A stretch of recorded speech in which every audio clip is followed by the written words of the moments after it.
speaking, I want to thank Eric Reed and Tammy and GRAA for your hard work and all the effort that you're doing to help with our freedom and our liberty. It's greatly appreciated. I want to thank CATI and Texas Carrier for their co-sponsoring the event. And I want to make a shout out. I want to make a shout out to our OCT folks out there that are open carrying and exercising their rights.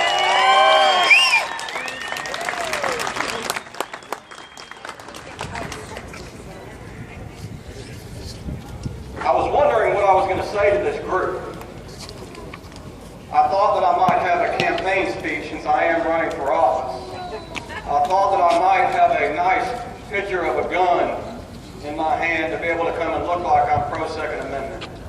I thought I might talk about the things that our forefathers have written that had been laid in blood. But as I got here, it quickly became apparent that what I was going to say was going to change. While this is a stand your ground event, I want everybody to take a good long look around at all the people standing next to you. Because what you don't see for the first time in the history here in many years is nobody being allowed to carry a long gun on our Capitol. And if you look around here on the outside, you'll see the reason why. And I am not trying to be disrespectful, but the fact of the matter is, folks, our rights are being infringed upon. They're just doing what they're told! Our rights are being infringed upon, and they're being infringed upon by Region 7. This is where Texas is headed. And while everybody wants to get into an uproar here today, and everybody wants to scream and holler, and everybody wants to raise their flags, folks, I'm telling you now, if you do not get out there and get involved at your local level, it's only going to get worse. Amen. There is a concerted effort to take away our guns, to strip away our rights. I was afraid to wear this phone in this empty holster. I thought it might be too alarming. You like the toy gun was? Yeah. So what does it mean to stand our ground? Because if we don't start electing constitutional conservatives, folks that are willing to put skin in the game, instead of saying they're pro-Second Amendment, actually getting out there and exercising that right, all these politicians come to these events, and I never see one of them open carrying with me.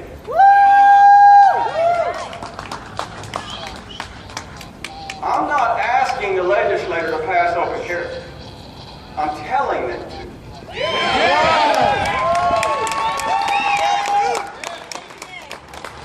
The reason that we're open carrying our long guns across Texas today is because Joe Strauss allowed 5 good Second Amendment bills to die in Democrat-controlled committees.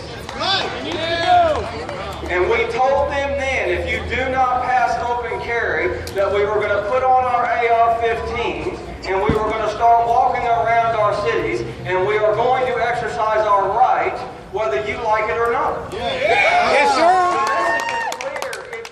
To put up our AR-15s, then pass open carry. I'm not going to take Rachel's thunder. She's going to be talking about what y'all can do here at the legislature. But folks, you need to get out there and make sure you understand who you're voting for. You need to take people with you to the polls to vote. We need to elect constitutional candidates that are willing to put skin in the game. You don't know how hard it was for me not to walk onto these Capitol grounds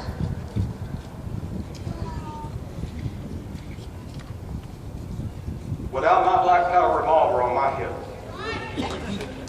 I feel like I have let my children down by capitulating to a police state type tyranny that we're experiencing here on the Capitol grounds. Amen. But wisdom dictates that we use the means that we have before us. And the means that you have before you today is to let your voice be heard. Right. There is nothing more powerful than the voice of truth. And the voice of truth is we are not free. We are not a free people today. If you think we are a free people, come and walk with me for a day and I will show you we're not. Right. But it's our fault. We have let this happen. We fell asleep at the wheel.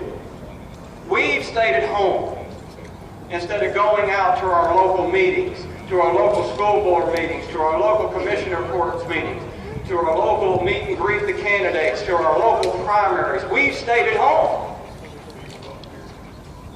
We've closed the checkbook. And so this is what we have today.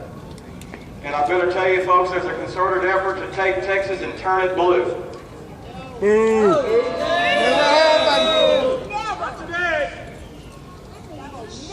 I think I'm going to send a letter up to both the RNC and the DNC in the next election and tell them that they're not allowed to paint Texas red. They need to paint it purple.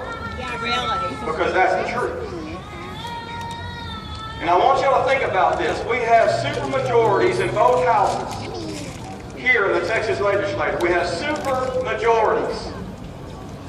And 60% of all the legislation that has passed in the last 6 years is Democrat-submitted legislation. How many of y'all knew that? Joe Strauss is not a friend of liberty and freedom.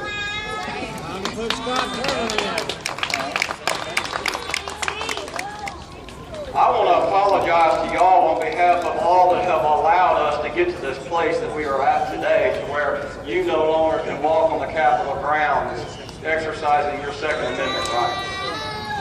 GRAA was here 12 months ago, and they were wearing long guns. We've had many events over the last several years where we were walking around these roads carrying long guns.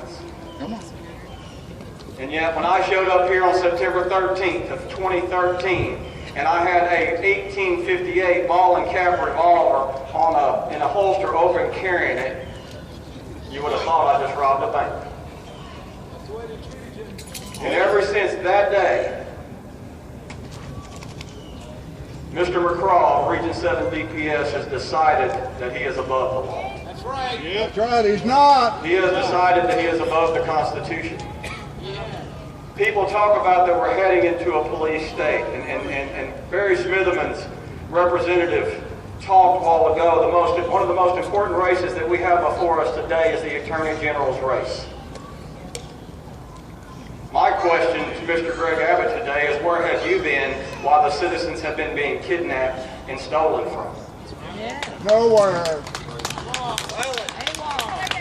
Ask him again, Terry.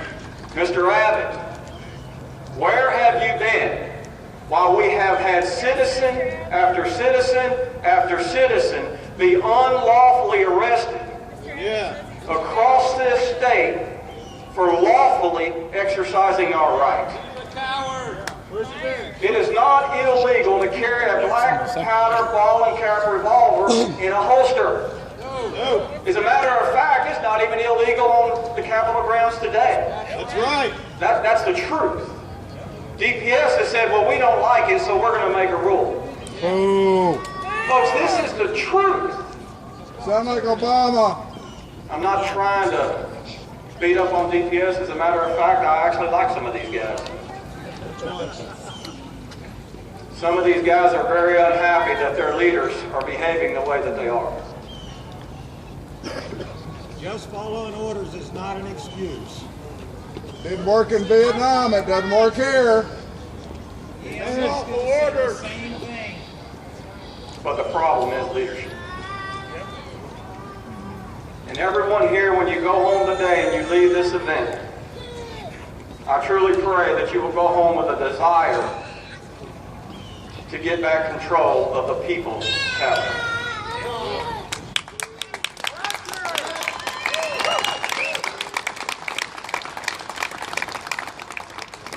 This is not Governor Perry's capital.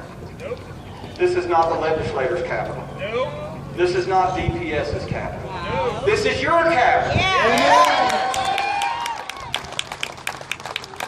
And so it is my hope today that you will go out We're in the primary seasons, and primaries matter. The primary in my district is going to decide, are we going to have a true constitutional conservative that as his first order of business, and everybody listen up and listen good, the day that I take office is the day I walk through those gates with a black powder pistol on my hip and say, come and take it.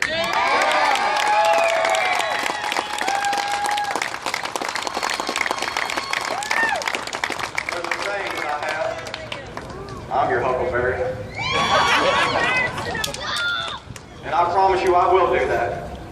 I will put skin in the game for you. I will put skin in the game for my district and those that I serve, but I will also put district for every true freedom-loving, liberty-minded American that is ready to stand up and take a stand for our rights being violated. Will you join me? Thank you.